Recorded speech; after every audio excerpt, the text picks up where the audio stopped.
Hello, ഒരു variety Arabic samosa filling ഉണ്ടാക്കാൻ വേണ്ടിയിട്ട് ഒരു പാനിലേക്ക് 1 ടേബിൾ സ്പൂൺ ഓയിൽ ഒഴിച്ചതിന് ശേഷം ഒരു 250 ഗ്രാം ബീഫ് വേവിച്ചത്, കുറച്ച് മുളക് പൊടിയും മഞ്ഞളും ഉപ്പും ഇട്ടിട്ട് വേവിച്ചെടുത്തതാണ്. അതൊന്ന് ഷ്രെഡ് ചെയ്തിട്ട് നമുക്ക് ഇട്ട് കൊടുക്കാം. അതിലേക്ക് 2 മീഡിയം സൈസിലുള്ള ഉള്ളി ചെറുതായി അരിഞ്ഞത് ചേർത്ത് കൊടുക്കണം. എല്ലാം കൂടെ നന്നായിട്ടൊന്ന് വഴറ്റിയെടുക്കാം. ഒരു 2-3 പച്ചമുളക് ചെറുതായിട്ട് അരിഞ്ഞത് ചേർത്ത് കൊടുക്കാം. 1 ടീസ്പൂൺ ഇഞ്ചി വെളുത്തുള്ളി പേസ്റ്റ് ചേർക്കാം. നമ്മൾ സാധാരണ ഉണ്ടാക്കുന്നതിൽ നിന്ന് വ്യത്യസ്തമായിട്ടുള്ള ഈ ഒരു സമൂസ ഫില്ലിംഗ് നിങ്ങൾ എന്തായാലും ഒന്ന് ഉണ്ടാക്കി നോക്കണം. 1 ടീസ്പൂണ് കുരുമുളക് പൊടിയോ 1 ടീസ്പൂണ് ചെറിയ ജീരകത്തിൻ്റെ പൊടിയും കൂടെ ചേർക്കാം.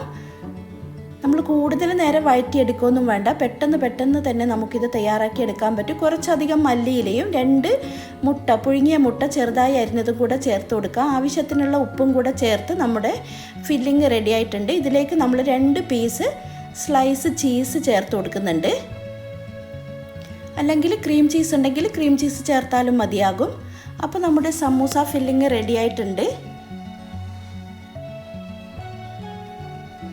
ഞാനിവിടെ ഒരു റെഡിമെയ്ഡ് സമൂസ ഷീറ്റാണ് എടുത്തത്. നിങ്ങൾക്ക് ഹോം മെയ്ഡ് സമൂസ ഡവ് ഉപയോഗിച്ചിട്ടും ഈ സമൂസ തയ്യാറാക്കിയെടുക്കാം. വളരെ ടേസ്റ്റിയാണ്, പെട്ടെന്ന് തന്നെ തയ്യാറാക്കിയെടുക്കാൻ പറ്റും.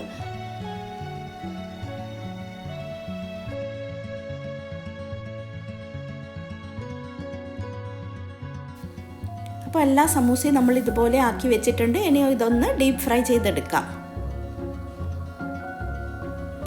ഞങ്ങൾ മുമ്പ് സൗദിയിലുണ്ടായ സമയത്ത് നമ്മുടെ ഒരു അറബിക് നെയ്ബർ ഉണ്ടാക്കുന്ന ഒരു സമൂസയാണ്. റമദാൻ സമയത്ത് അവരെപ്പോഴും ഉണ്ടാക്കും. അത് നിങ്ങളുമായിട്ടൊന്ന് ഷെയർ ചെയ്തതാണ്. അപ്പോൾ വീഡിയോ ഇഷ്ടമായിട്ടുണ്ടെങ്കിൽ ലൈക്ക് ചെയ്യാനും ഷെയർ ചെയ്യാനും മറക്കരുത്.